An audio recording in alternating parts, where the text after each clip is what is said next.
Le doy la bienvenida al analista político internacional, el profesor Jorge Schmidt Nieto, doctor en Ciencias Políticas de la Universidad de Puerto Rico. Doctor, gracias por estar con nosotros. ¿Ha mejorado la relación entre Washington y Kiev o simplemente lo que ha pasado es que Zelensky tuvo que rendirse a las exigencias de Trump porque no le queda otra?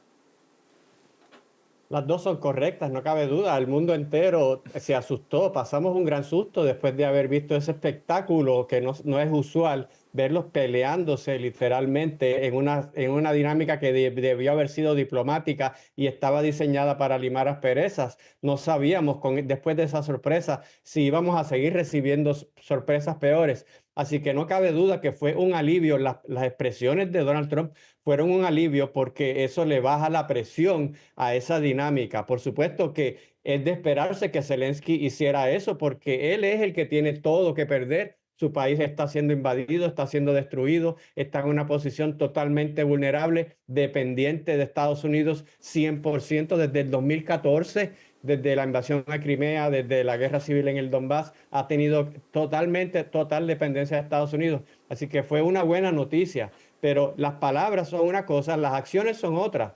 Y aunque Donald Trump habló de en un tono conciliador, de todas maneras le detuvo la ayuda de inteligencia, sigue insistiendo en su postura revisionista de la guerra. Ese revisionismo después que todos vimos frente a nuestros ojos cómo Rusia agredió, invadió a Ucrania, ahora Donald Trump está reescribiendo esa historia diciendo que fue prácticamente culpa de Ucrania y que la responsabilidad de la paz también es de Ucrania y también es de Europa, pero no le está poniendo ninguna culpa a Rusia y ninguna responsabilidad sobre la solución a Rusia tampoco. Y ese es el gran problema.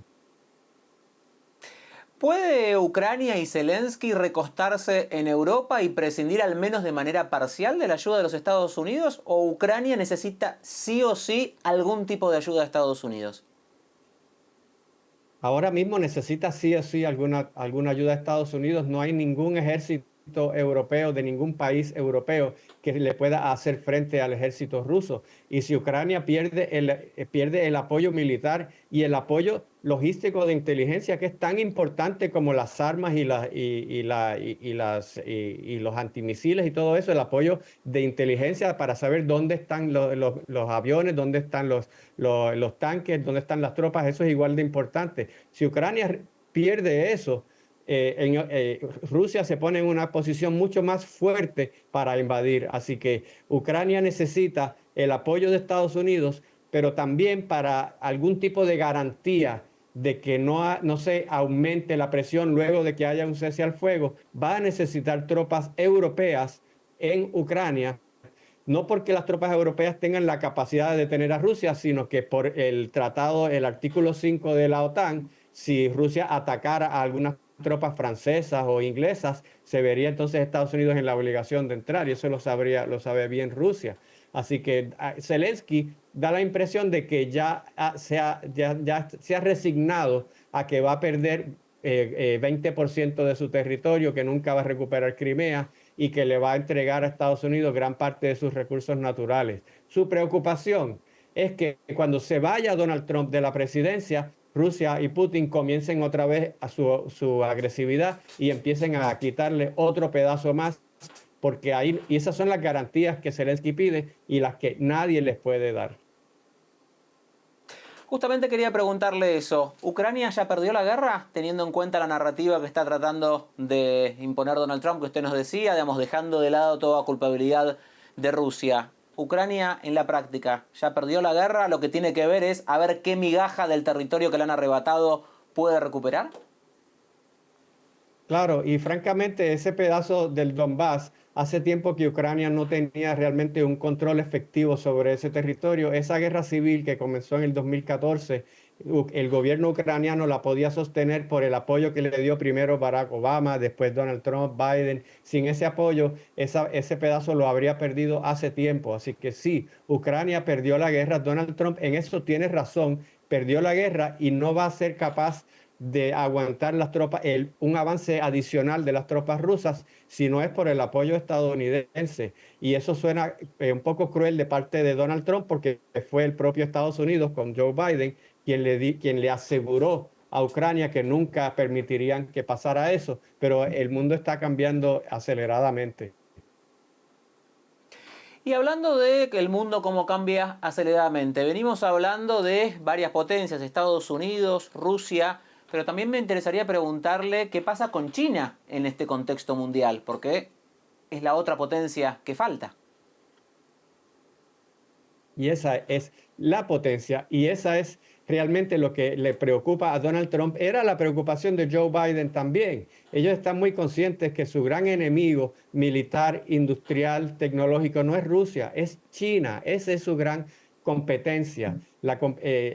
China tiene un ejército que puede crecer mucho más porque tiene una capacidad industrial que no tiene Rusia, así que China apenas gasta menos de la mitad del % de su Producto Interno Bruto comparado con lo que gasta Estados Unidos en Fuerzas Armadas. China tiene mucho espacio para crecer, mucho más potencial para gastar y aumentar su armamento. Hay una competencia también en cuanto a inteligencia artificial, hay una competencia comercial. Hay una competencia por la posición geopolítica en el mar de China Meridional, en el Indo-Pacífico, por Taiwán.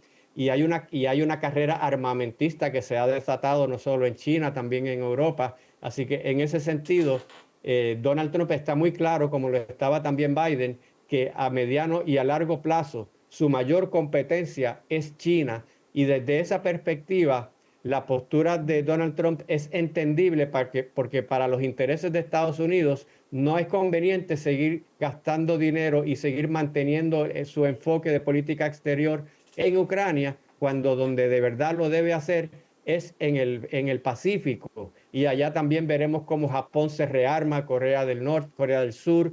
El próximo escenario a mediano plazo de tensiones de posibles conflictos militares van a ser en el Océano Pacífico, van a ser en Asia. Y en ese sentido, el hecho de que la retórica de Trump hacia China no sea una retórica conciliadora o una retórica de por lo menos mantener líneas de comunicación abiertas como las había con la Unión Soviética, aunque había Guerra Fría, siempre se hablaron. Si Estados Unidos y China no se hablan, es cuando pueden malinterpretarse las acciones y suceder eventos trágicos que nos lleven a una escalada, a una espiral de los conflictos. Jorge, gracias por haber estado con nosotros, por ayudarnos a entender un poco este conflicto y ampliarlo un poco también al meter también esta pata de China que muchas veces no está tan presente en el análisis. Era justamente el analista político Jorge Schmitt Nieto, doctor en Ciencias Políticas de la Universidad de Puerto Rico, que nos ha acompañado aquí en Conclusiones. Muchas gracias por haber estado con nosotros. Con mucho gusto.